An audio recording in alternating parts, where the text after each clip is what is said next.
ഓം ശാന്തി. 13/7/24 പ്രഭാതമുരളി ബാബ്ദാദ മധുബൻ. ബാബ പറയുന്നു, മധുരമായ കുട്ടികളെ, രക്ഷാബന്ധന്റെ ഉത്സവം പ്രതിജ്ഞയുടെ ഉത്സവമാണ്. അത് സംഗമയുഗം മുതൽ തന്നെയാണ് ആരംഭിക്കുന്നത്. ഇപ്പോൾ നിങ്ങൾ പവിത്രമാവുകയും ആക്കുന്നതിൻ്റെ പ്രതിജ്ഞയും ചെയ്യുന്നു. ചോദ്യം: നിങ്ങളുടെ എല്ലാ കാര്യങ്ങളും ഏത് ആധാരത്തിലാണ് സഫലമാകുന്നത്? പേര് എങ്ങനെ പ്രസിദ്ധമാകും? ഉത്തരം: ജ്ഞാനബലത്തോടൊപ്പം യോഗത്തിൻ്റെയും ബലം ഉണ്ടായിരിക്കുമെങ്കിൽ എല്ലാവരും കാര്യങ്ങൾ സ്വയമേ തന്നെ ചെയ്യുന്നതിനു വേണ്ടി തയ്യാറാകും. യോഗം വളരെ ഗുപ്തമാണ്. ഇതിലൂടെ നിങ്ങൾ വിശ്വത്തിൻ്റെ അധികാരിയാകുന്നു. യോഗത്തിലിരുന്ന് മനസ്സിലാക്കിച്ചു കൊടുക്കൂ.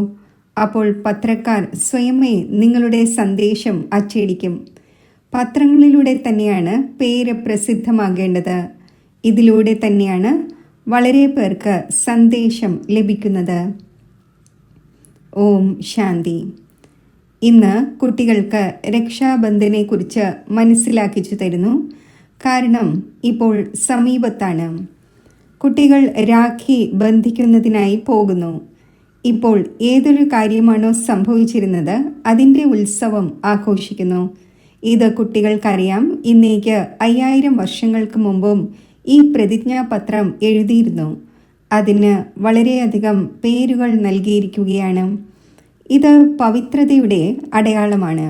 എല്ലാവരോടും പറയേണ്ടതുണ്ട്, പവിത്രമാകുന്നതിൻ്റെ രാഖി ബന്ധിക്കൂ. പവിത്ര ലോകം സത്യയുഗത്തിൻ്റെ ആദിയിലാണുള്ളത് എന്നതും അറിയുന്നുണ്ട്. ഈ പുരുഷോത്തമ സംഗമയുഗത്തിൽ തന്നെയാണ് രാഖിയുടെ ഉത്സവം ആരംഭിക്കുന്നത്. അത് പിന്നെ ഭക്തി ആരംഭിക്കുമ്പോൾ ആഘോഷിക്കപ്പെടുന്നു. ഇതിനെ പറയുന്നത് അനാദി പർവം, അതായത് അനാദിയായ ഉത്സവം എന്നാണ്. അതും എപ്പോൾ മുതൽ ആരംഭിക്കുന്നു? ഭക്തിമാർഗം മുതൽ. കാരണം സത്യയുഗത്തിൽ ഈ ഉത്സവങ്ങളും മറ്റും ഉണ്ടായിരിക്കുന്നതേയില്ല. ഇതുണ്ടാകുന്നത് ഇവിടെയാണ്. എല്ലാ ഉത്സവങ്ങളും മറ്റും സംഗമത്തിലാണുള്ളത്. അത് പിന്നെ ഭക്തിമാർഗം മുതൽ ആരംഭിക്കുന്നു. സത്യയുഗത്തിൽ ഏതെങ്കിലും ഉത്സവം ഉണ്ടായിരിക്കുകയില്ല. നിങ്ങൾ പറയും, ദീപമാല ഉണ്ടായിരിക്കുമോ? ഇല്ല. അതും ഇവിടെയാണ് ആഘോഷിക്കുന്നത്. അവിടെ ഉണ്ടായിരിക്കാൻ പാടില്ലാത്തതാണ്. എന്താണോ ഇവിടെ ആഘോഷിക്കുന്നത് അത് അവിടെ ആഘോഷിക്കാൻ സാധിക്കില്ല.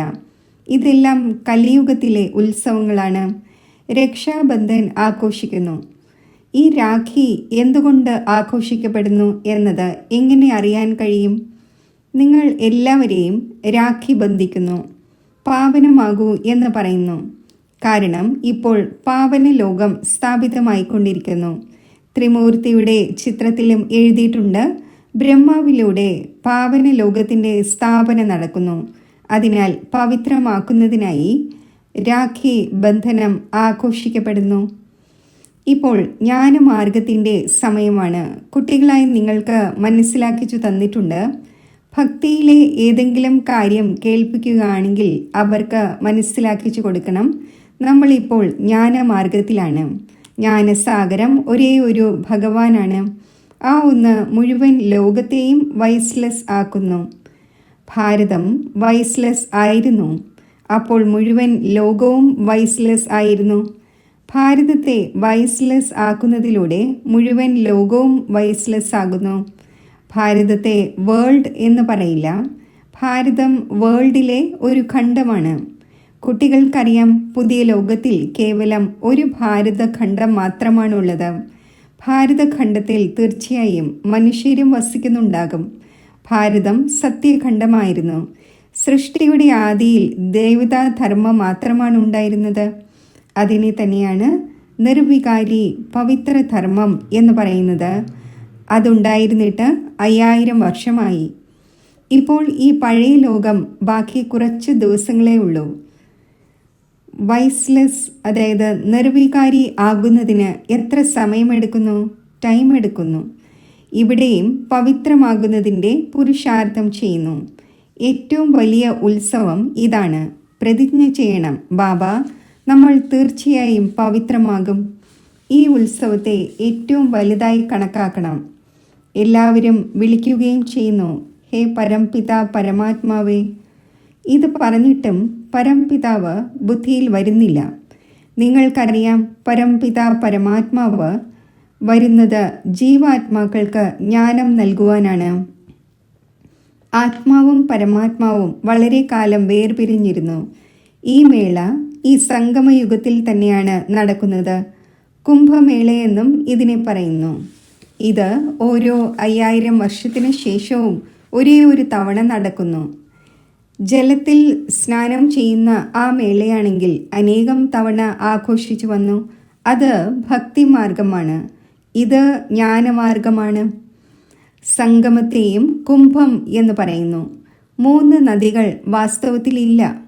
ഗുപ്ത നദി ജലത്തിൻ്റേതാകുന്നത് എങ്ങനെ സാധ്യമാകും? ബാബ പറയുന്നു, നിങ്ങളുടെ ഈ ഗീത ഗുപ്തമാണ്. അപ്പോൾ ഇത് മനസ്സിലാക്കിച്ചു തരുന്നു, നിങ്ങൾ യോഗബലത്തിലൂടെ വിശ്വത്തിൻ്റെ ചക്രവർത്തി പദവി നേടുന്നു.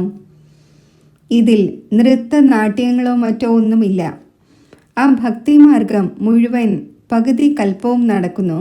ഈ ജ്ഞാനം നടക്കുന്നത് ഒരു ലൈഫിലാണ്. പിന്നെ 2 യുഗം ജ്ഞാനത്തിൻ്റെ പ്രാപ്തിയാണ്. ജ്ഞാനം നടക്കുന്നില്ല. ഭക്തിയാണെങ്കിൽ ദ്വാപര കലിയുഗം മുതൽ തുടർന്നു വന്നു. ജ്ഞാനം കേവലം ഒരേ ഒരു തവണയാണ് ലഭിക്കുന്നത്. പിന്നെ അതിൻ്റെ പ്രാപ്തി 21 ജന്മം തുടരുന്നു. ഇപ്പോൾ നിങ്ങളുടെ കണ്ണുകൾ തുറന്നിരിക്കുകയാണ്. മുൻപ് നിങ്ങൾ അജ്ഞാന നിദ്രയിലായിരുന്നു. ഇപ്പോൾ രാഖി ബന്ധനത്തിന് ബ്രാഹ്മണർ രാഖി ബന്ധിക്കുന്നു. നിങ്ങളും ബ്രാഹ്മണരാണ്. അവർ കുഖവംശാവലിയാണ്, നിങ്ങൾ മുഖവംശാവലിയാണ്. ഭക്തിമാർഗത്തിൽ എത്ര അന്ധവിശ്വാസമാണ്. ചതുപ്പിൽ കുടുങ്ങിയിരിക്കുകയാണ്. ചതുപ്പിൽ പാദം കുടുങ്ങിപ്പോകുന്നുവല്ലോ. അപ്പോൾ ഭക്തിയുടെ ചതുപ്പിൽ മനുഷ്യർ കുടുങ്ങിപ്പോകുന്നു. പിന്നെ പൂർണ്ണമായും കഴുത്തറ്റം വരെയാകുന്നു. അപ്പോൾ ബാബ വീണ്ടും വരുന്നു രക്ഷിക്കുന്നതിനായി. ബാക്കി കുടുമി അവശേഷിക്കുന്നു. പിടിക്കുന്നതിന് വേണമല്ലോ. കുട്ടികൾ മനസ്സിലാക്കിച്ചു കൊടുക്കുന്നതിന് വളരെയധികം പരിശ്രമിക്കുന്നു. കോടിക്കണക്കിന് മനുഷ്യരുണ്ട്. ഓരോരുത്തരുടെയും അടുക്കൽ പോകുന്നതിന് പ്രയത്നം തോന്നുന്നു. നിങ്ങളുടെ ദുഷ്പേര് പത്രങ്ങളിലൂടെ ഉണ്ടായി. ഇവർ അപഹരിക്കുന്നു, വീടും കുടുംബവും ഉപേക്ഷിപ്പിക്കുന്നു, സഹോദരി സഹോദരനാക്കി മാറ്റുന്നു എന്നെല്ലാം. തുടക്കത്തിലെ കാര്യം എത്ര വ്യാപിച്ചിരിക്കുന്നു. പത്രങ്ങളിൽ കോലാഹലങ്ങൾ ഉണ്ടായി. ഇപ്പോൾ ഓരോരുത്തരെയും മനസ്സിലാക്കിക്കാൻ സാധിക്കില്ല. പിന്നീട് നിങ്ങൾക്ക് പത്രങ്ങൾ തന്നെ ഉപയോഗത്തിൽ വരും. പത്രങ്ങളിലൂടെ തന്നെ നിങ്ങളുടെ പേര് പ്രസിദ്ധമാകും. മനസ്സിലാക്കാൻ തക്കവണ്ണം എന്തു ചെയ്യട്ടെ എന്നിപ്പോൾ ചിന്തിക്കണം. രക്ഷാബന്ധൻ്റെ അർത്ഥം എന്താണ്? ബാബ പാവനമാക്കുവാൻ വന്നിരിക്കുന്നു എന്നിരിക്കെ ബാബ കുട്ടികളെ കൊണ്ട് പവിത്രതയുടെ പ്രതിജ്ഞ ചെയ്തിരിക്കുന്നു. പതിതരെ പാവനമാക്കുന്നവൻ രാഖി ബന്ധിച്ചിരിക്കുകയാണ്. ശ്രീകൃഷ്ണന്റെ ജന്മം ആഘോഷിക്കുന്നു. പിന്നെ തീർച്ചയായും സിംഹാസനത്തിൽ ഇരിക്കുന്നുണ്ടാകും. കൊറോണേഷൻ ഒരിക്കലും കാണിക്കുന്നില്ല. സത്യയുഗ ആദിയിൽ ലക്ഷ്മി നാരായണൻ ഉണ്ടായിരുന്നു. അവരുടെ കൊറോണേഷൻ നടന്നിട്ടുണ്ടാകും. പ്രിൻസിൻ്റെ ജന്മം ആഘോഷിക്കുന്നു. പിന്നെ കൊറോണേഷൻ എവിടെ? ദീപാവലിക്ക് കൊറോണേഷൻ നടക്കുന്നു. വളരെ ആഡംബരം ഉണ്ടായിരിക്കും. അത് സത്യയുഗത്തിലേതാണ്. സംഗമത്തിലെ കാര്യം ഏതാണോ അതവിടെ ഉണ്ടായിരിക്കില്ല. ഓരോ വീട്ടിലും പ്രകാശം ഇവിടെയാണ് ഉണ്ടാകേണ്ടത്. അവിടെ ദീപാവലി ഒന്നും ആഘോഷിക്കുന്നില്ല. അവിടെയാണെങ്കിൽ ആത്മാക്കളുടെ ജ്യോതി ജ്വലിച്ചിരിക്കുകയാണ്. അവിടെ പിന്നെ കൊറോണേഷൻ ആഘോഷിക്കപ്പെടുന്നു. ദീപാവലിയല്ല. ആത്മാക്കളുടെ ജ്യോതി ജ്വലിച്ചിട്ടില്ലാത്തത് വരെയും തിരികെ പോകാൻ സാധിക്കുന്നില്ല. ഇപ്പോൾ ഇവരെല്ലാം പതീതമാണ്. അവരെ പാവനമാക്കുന്നതിനെക്കുറിച്ച് ചിന്തിക്കണം. കുട്ടികൾ ചിന്തിച്ചുകൊണ്ട് വലിയ വലിയ ആൾക്കാരുടെ അടുക്കൽ പോകുന്നു. കുട്ടികളുടെ അപകീർത്തി പത്രങ്ങളിലൂടെ ഉണ്ടായി. പിന്നെ പേരും ഇവരിലൂടെ ഉണ്ടാകും. അല്പം പൈസ നൽകിയാൽ നല്ലതിടും. ഇപ്പോൾ നിങ്ങൾ പൈസ എത്രത്തോളം നൽകും? പൈസ നൽകുന്നതും കൈക്കൂലിയാണ്. നിയമവിരുദ്ധമാകുന്നു. ഇക്കാലത്ത് കൈക്കൂലിയില്ലാതെ കാര്യങ്ങളെ നടക്കുന്നില്ല. നിങ്ങളും കൈക്കൂലി നൽകുകയും അവരും കൈക്കൂലി നൽകുകയുമാണെങ്കിൽ രണ്ടുപേരും ഒന്നായി. നിങ്ങളുടെ കാര്യം യോഗബലത്തിൻ്റെതാണ്. നിങ്ങൾക്ക് ആരെക്കൊണ്ടും കാര്യങ്ങൾ ചെയ്യിക്കാൻ സാധിക്കും വിധം ഇത്രയും യോഗബലം ആവശ്യമാണ്. ഊതിക്കൊണ്ടേയിരിക്കണം. ജ്ഞാനത്തിൻ്റെ ബലം നിങ്ങളിലുമുണ്ട്. ഈ ചിത്രങ്ങളിലും മറ്റും ജ്ഞാനമുണ്ട്. യോഗം ഗുപ്തമാണ്, സ്വയം ആത്മാവാണ് എന്ന് മനസ്സിലാക്കി ബാബയെ ഓർമ്മിക്കണം, പരിധിയില്ലാത്ത സമ്പത്ത് നേടുന്നതിനായി. ആ ഒന്ന് ഗുപ്തൻ തന്നെയാണ്. ആ ഒന്നിലൂടെ നിങ്ങൾ വിശ്വത്തിൻ്റെ അധികാരിയാകുന്നു. എവിടെയും ഇരുന്ന് നിങ്ങൾക്ക് ഓർമ്മിക്കാൻ സാധിക്കും. കേവലം ഇവിടെ ഇരുന്നു കൊണ്ടുള്ള സാധന അല്ല യോഗം. ജ്ഞാനവും ഓർമ്മയും രണ്ടും സഹജമാണ്. കേവലം 7 ദിവസത്തെ കോഴ്സ് എടുത്തു, ഇത്രമാത്രം, അധികം ആവശ്യമില്ല. പിന്നെ നിങ്ങൾ പോയി മറ്റുള്ളവരെ തനിക്ക് സമ്മാനമാക്കൂ. ബാബ ജ്ഞാനത്തിൻ്റെയും ശാന്തിയുടെയും സാഗരമാണ്. ഈ 2 കാര്യങ്ങൾ മുഖ്യമാണ്. ഈ ഒന്നിലൂടെ നിങ്ങൾ ശാന്തിയുടെ സമ്പത്ത് നേടിക്കൊണ്ടിരിക്കുന്നു. ഓർമ്മയും വളരെ സൂക്ഷ്മമാണ്. കുട്ടികളായ നിങ്ങൾ പുറത്ത് ചുറ്റി സഞ്ചരിച്ചാലും ബാബയെ ഓർമ്മിക്കൂ. പവിത്രമാകണം. ദൈവിക ഗുണവും ധാരണ ചെയ്യണം. ഒരു അവഗുണം പോലും ഉണ്ടായിരിക്കാൻ പാടില്ല. കാമത്തിൻ്റേതും വലിയ അവഗുണമാണ്. ബാബ പറയുന്നു, ഇപ്പോൾ നിങ്ങൾ പതീതം ആകാതിരിക്കൂ. സ്ത്രീ മുന്നിലുണ്ടായിരുന്നാലും നിങ്ങൾ സ്വയം ആത്മാവാണ് എന്ന് മനസ്സിലാക്കി പിതാവായ എന്നെ ഓർമ്മിക്കൂ. കണ്ടുകൊണ്ടും കാണാതിരിക്കൂ. നമ്മൾ നമ്മുടെ ബാബയെ ഓർമ്മിക്കുന്നു. ആ ഒന്ന് ജ്ഞാനത്തിൻ്റെ സാഗരമാണ്. നിങ്ങളെ തനിക്ക് സമാനമാക്കുന്നു. അപ്പോൾ നിങ്ങളും ജ്ഞാനസാഗരമാകുന്നു. ഇതിൽ കുഴങ്ങിപ്പോകേണ്ട ആവശ്യമില്ല. ആ ഒന്ന് പരമാത്മാവാണ്. പരംധാമത്തിൽ വസിക്കുന്നു. അതിനാൽ പരമം എന്ന് പറയുന്നു. നിങ്ങളും അവിടെ വസിക്കുന്നു. ഇപ്പോൾ നമ്പർ വൈസ് പുരുഷാർത്ഥമനുസരിച്ച് നിങ്ങൾ ജ്ഞാനം എടുത്തുകൊണ്ടിരിക്കുന്നു. ആര് പാസ് വിത്ത് ഓണർ ആകുന്നോ അവരെ പൂർണ്ണമായും ജ്ഞാനസാഗരമായി എന്ന് പറയും. ബാബയും ജ്ഞാനസാഗരമാണ്. നിങ്ങളും ജ്ഞാനത്തിൻ്റെ സാഗരമാണ്. ആത്മാവ് ചെറുതോ വലുതോ ആകുന്നില്ല. പരംപിതാവും വലുതൊന്നുമല്ല. 1000 സൂര്യന്മാരെക്കാൾ തേജോമയമാണ് എന്ന് ഈ പറയുന്നതെല്ലാം കെട്ടുകഥകളാണ്. ബുദ്ധിയിൽ ഏത് രൂപത്തിൽ ഓർമ്മിക്കുന്നോ ആ സാക്ഷാത്കാരം ഉണ്ടാകുന്നു. ഇതിൽ വിവേകം ആവശ്യമാണ്. ആത്മാവിൻ്റെ സാക്ഷാത്കാരമായാലും പരമാത്മാവിൻ്റെ സാക്ഷാത്കാരമായാലും ഒരേ കാര്യം തന്നെയാകും. ബാബ റിയലൈസ് ചെയ്യിച്ചു, ഞാൻ തന്നെയാണ് പതീത പാവനൻ, ജ്ഞാനത്തിൻ്റെ സാഗരം. സമയമാകുമ്പോൾ വന്ന് സർവരുടെയും സദ്ഗതി ചെയ്യുന്നു. ഏറ്റവും അധികം ഭക്തി നിങ്ങളാണ് ചെയ്തത്. പിന്നെ ബാബ നിങ്ങളെ തന്നെയാണ് പഠിപ്പിക്കുന്നത്. രക്ഷാബന്ധന ശേഷം കൃഷ്ണ ജന്മാഷ്ടമി ഉണ്ടാകുന്നു. പിന്നെയാണ് ദസറ. വാസ്തവത്തിൽ ദസറയ്ക്ക് മുമ്പേ കൃഷ്ണന് വരാൻ സാധിക്കില്ല. ദസറ ആദ്യം ഉണ്ടാകേണ്ടതാണ്, പിന്നെയാണ് കൃഷ്ണൻ വരേണ്ടത്. ഈ കണക്കും നിങ്ങൾക്കെടുക്കാം. മുൻപ് നിങ്ങൾ യാതൊന്നും മനസ്സിലാക്കിയിരുന്നില്ല. ഇപ്പോൾ ബാബ എത്ര അറിവുള്ളവരാക്കുന്നു. ടീച്ചർ അറിവുള്ളവരാക്കുന്നുവല്ലോ. ഇപ്പോൾ നിങ്ങൾക്കറിയാം, ഭഗവാൻ ബിന്ദു സ്വരൂപമാണ്. വൃക്ഷം എത്ര വലുതാണ്. ആത്മാക്കൾ മുകളിൽ ബിന്ദു രൂപത്തിൽ വസിക്കുന്നു. മധുരമധുരമായ കുട്ടികൾക്ക് മനസ്സിലാക്കിച്ചു തരുന്നു. വാസ്തവത്തിൽ 1 സെക്കൻഡിൽ വിവേകശാലി ആകേണ്ടതാണ്. എന്നാൽ ഈ വിധം കല്ലുബുദ്ധിയാണ്. അത് മനസ്സിലാക്കുന്നതേയില്ല. അല്ലാത്ത പക്ഷം 1 സെക്കൻഡിൻ്റെ കാര്യമാണ്. പരിധിയുള്ള പിതാവിനെയാണെങ്കിൽ ഓരോ ജന്മത്തിലും പുതിയത് ലഭിക്കുന്നു. ഈ പരിധിയില്ലാത്ത പിതാവാണെങ്കിൽ ഒരേ ഒരു തവണ വന്ന് 21 ജന്മത്തേക്കുള്ള സമ്പത്ത് നൽകുന്നു. ഇപ്പോൾ നിങ്ങൾ പരിധിയില്ലാത്ത പിതാവിൽ നിന്നും പരിധിയില്ലാത്ത സമ്പത്ത് എടുത്തുകൊണ്ടിരിക്കുന്നു. ആയുസ്സും നീണ്ടതാകുന്നു. 21 ജന്മവും ഒരു പിതാവായിരിക്കും എന്നൊന്നുമല്ല. അങ്ങനെയല്ല. നിങ്ങളുടെ ആയുസ് നീണ്ടതാകുന്നു. നിങ്ങൾ ഒരിക്കലും ദുഃഖം കാണുകയില്ല. അവസാനം നിങ്ങളുടെ ബുദ്ധിയിൽ ഈ ജ്ഞാനം നിലനിൽക്കും. ബാബയെ ഓർമ്മിക്കണം, സമ്പത്ത് നേടണം, ഇത്രമാത്രം. കുട്ടി ജനിക്കുന്നു, അവകാശിയായി, ബാബയെ അറിഞ്ഞു കഴിഞ്ഞു. അപ്പോൾ ബാബയെയും സമ്പത്തിനെയും ഓർമ്മിക്കൂ, പവിത്രമാകൂ, ദൈവിക ഗുണങ്ങൾ ധാരണ ചെയ്യൂ. ബാബയും സമ്പത്തും എത്ര സഹജമാണ്. ഏം ഒബ്ജക്റ്റും മുന്നിലുണ്ട്. ഇപ്പോൾ കുട്ടികൾ ചിന്തിക്കണം, നമ്മൾ പത്രത്തിലൂടെ എങ്ങനെ മനസ്സിലാക്കിക്കും?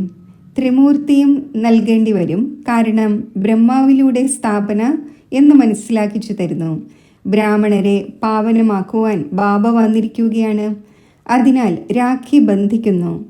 പതിത പാവനൻ ഭാരതത്തെ പാവനമാക്കിക്കൊണ്ടിരിക്കുന്നു. ഓരോരുത്തർക്കും പാവനമാകേണ്ടതുണ്ട്. കാരണം ഇപ്പോൾ പാവന ലോകം സ്ഥാപിതമാവുകയാണ്. ഇപ്പോൾ നിങ്ങളുടെ 84 ജന്മങ്ങൾ പൂർത്തിയായി. ആര് വളരെയധികം ജന്മങ്ങൾ എടുത്തിട്ടുണ്ടാകുമോ അവർ നല്ല രീതിയിൽ മനസ്സിലാക്കിക്കൊണ്ടിരിക്കും. പിന്നീട് വരുന്നവർക്ക് ഇത്രയും സന്തോഷം ഉണ്ടായിരിക്കില്ല. കാരണം ഭക്തി ചെയ്തത് കുറവാണ്. ഭക്തിയുടെ ഫലം നൽകാൻ ബാബ വരുന്നു. ഭക്തി ആരാണ് കൂടുതൽ ചെയ്തത്? ഇതും ഇപ്പോൾ നിങ്ങൾ അറിയുന്നുണ്ട്. ആദ്യ നമ്പറിൽ നിങ്ങൾ തന്നെയാണ് വന്നത്. നിങ്ങൾ തന്നെയാണ് അവ്യഭിചാരി ഭക്തി ചെയ്തത്. നിങ്ങളും സ്വയം തന്നോട് ചോദിക്കൂ, നമ്മളാണോ കൂടുതൽ ഭക്തി ചെയ്തത് അതോ ഈ ഒന്നാണോ? ഏറ്റവും തീവ്രമായി ആര് സർവീസ് ചെയ്യുന്നുവോ തീർച്ചയായും അവർ കൂടുതൽ ഭക്തിയും ചെയ്തിട്ടുണ്ട്. ബാബ പേര് എഴുതുന്നു. കുമാരക്ക, ജനക്, മനോഹർ, ഗുൽസാർ. നമ്പർ വൈസ് ആണ്. ഇവിടെ നമ്പർ വൈസായി ഇരുത്താൻ സാധിക്കില്ല.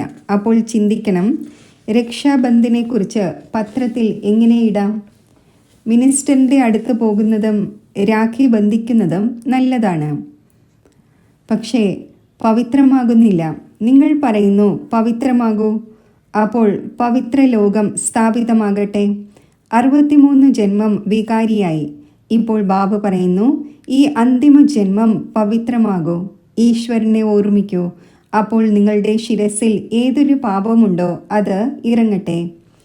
ശരി, മധുരമധുരമായ സിഖിലതെ കുട്ടികൾക്ക് മാതാവും പിതാവുമായ ബാബ്ദാദയുടെ സ്നേഹസ്മരണകൾ. Good morning. ആത്മീയ പിതാവിൻ്റെ ആത്മീയ കുട്ടികൾക്ക് നമസ്തേ. ധാരണയ്ക്കുള്ള മുഖ്യസാരം. പാസ് വിത്ത് ഓണർ ആകുന്നതിനായി ബാബയ്ക്ക് സമാനം ജ്ഞാനസാഗരമാകണം. ഏതെങ്കിലും അവഗുണം ഉള്ളിലുണ്ടെങ്കിൽ അതിനെ പരിശോധിച്ച് നീക്കം ചെയ്യണം. ശരീരത്തെ കണ്ടും കാണാതെ ആത്മാവാണ് എന്ന് നിശ്ചയിച്ച് ആത്മാവിനോട് സംസാരിക്കണം. തൻ്റെ ഓരോ കാര്യവും സഹജം ആകും വിധത്തിൽ ഇത്രയും യോഗബലം ശേഖരിക്കണം. പത്രങ്ങളിലൂടെ ഓരോരുത്തർക്കും പാവനമാകുന്നതിൻ്റെ സന്ദേശം നൽകണം. തനിക്ക് സമാനം ആക്കുന്നതിൻ്റെ സേവനം ചെയ്യണം. വരദാനം. ദേഹബോധത്തെ ദേഹി അഭിമാനി സ്ഥിതിയിലേക്ക് പരിവർത്തനപ്പെടുത്തുന്ന പരിധിയില്ലാത്ത വൈരാഗിയായി ഭവിക്കട്ടെ. മുന്നോട്ടു പോകുവേ അഥവാ വൈരാഗ്യം ഖണ്ഡിതമാകുന്നുവെങ്കിൽ അതിൻ്റെ മുഖ്യ കാരണമാണ് ദേഹബോധം. ദേഹബോധത്തിൻ്റെ വൈരാഗ്യം ഇല്ലാത്തതുവരെയും ഏതൊരു കാര്യത്തിൻ്റെയും വൈരാഗ്യം സദാകാലത്തേക്ക് നിലനിൽക്കുകയില്ല. സംബന്ധങ്ങളോടുള്ള വൈരാഗ്യം വലിയ കാര്യമൊന്നുമല്ല. ആ വൈരാഗ്യമാണെങ്കിൽ ലോകത്തിൽ പലർക്കും വരുന്നു. എന്നാൽ ഇവിടെ ദേഹബോധത്തിൻ്റെ ഏതെല്ലാം ഭിന്ന ഭിന്ന രൂപങ്ങളുണ്ടോ അവയെ അറിഞ്ഞ് ദേഹബോധത്തെ ദേഹി അഭിമാനി സ്ഥിതിയിലേക്ക് പരിവർത്തനപ്പെടുത്തണം.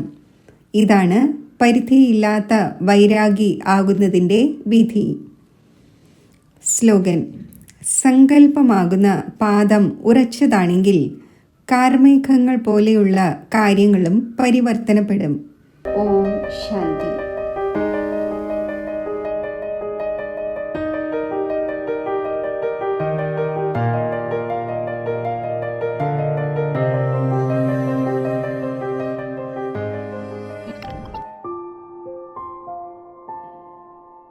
ഞാൻ ശക്തിശാലി ആത്മാവാണ്.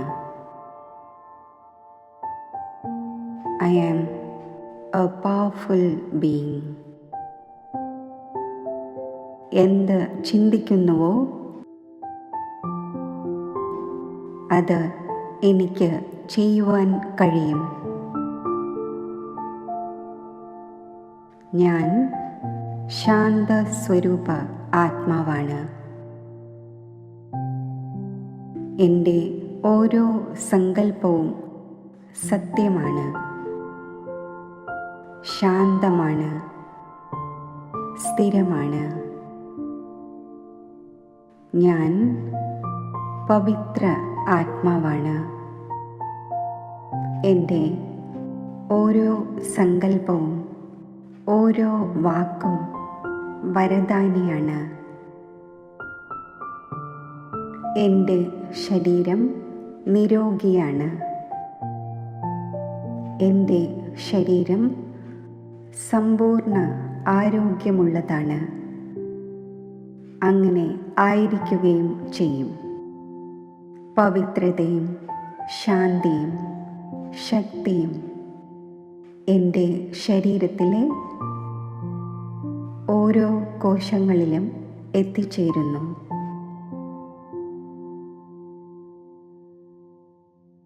എൻ്റെ രോഗപ്രതിരോധ ശക്തി ഏറ്റവും ഉന്നതമാണ്, ഉയർന്നതാണ്. ഞാൻ സുരക്ഷിതമാണ്. എൻ്റെ ബന്ധങ്ങൾ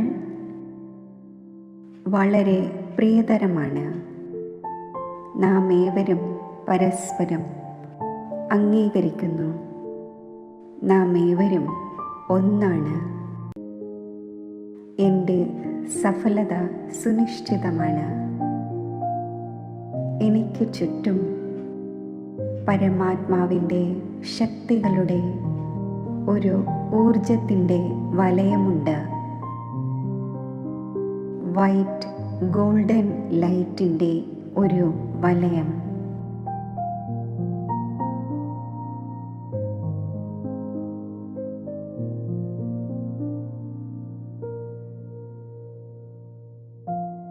പരമാത്മാ ശക്തികൾ എൻ്റെ സുരക്ഷാ കവചമാണ്. ഈ ഊർജ വലയത്തിൻ്റെ ഉള്ളിൽ യാതൊന്നിനും പ്രവേശിക്കുവാൻ കഴിയില്ല. ഞാൻ ഈശ്വരൻ്റെ സ്നേഹത്താലും ശക്തികളാലും സംരക്ഷിക്കപ്പെട്ടിരിക്കുന്നു. പരമാത്മാ ശക്തിയുടെ ഊർജവലയം എൻ്റെ കുടുംബത്തിലുള്ളവരുടെ ചുറ്റുമുണ്ട്. എൻ്റെ കുടുംബവും സുരക്ഷിതമാണ്. പരമാത്മാവിൻ്റെ ശക്തികൾ ഈ സൃഷ്ടിയിലെ ഓരോരുത്തരിലും എത്തിച്ചേരുന്നു. God's power is reaching every soul on this planet.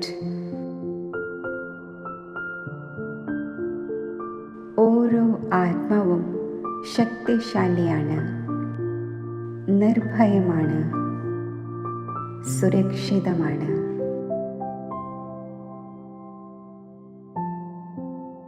ഈ മുഴുവൻ സൃഷ്ടിയുടെയും നാനാഭാഗത്തും പരമാത്മാ ശക്തിയുടെ പവിത്രതയുടെ വലയമുണ്ട്.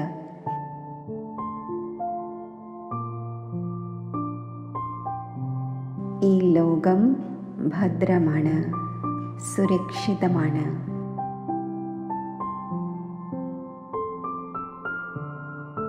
ഏതൊരു കാര്യം വന്നു ചേർന്നുവോ ആ കാര്യം പൂർണ്ണമായി ഇല്ലാതായി കഴിഞ്ഞു.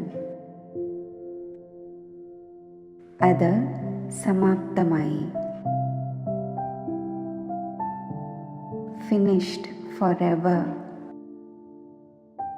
എന്നേക്കുമായി ഇല്ലാതായി കഴിഞ്ഞു. നമ്മുടെ ലോകം പരമാത്മാവിൻ്റെ ശക്തികളാൽ ഭദ്രമാക്കപ്പെട്ട് കഴിഞ്ഞു, സുരക്ഷിതമാക്കപ്പെട്ട് കഴിഞ്ഞു. ഓം ശാന്തി.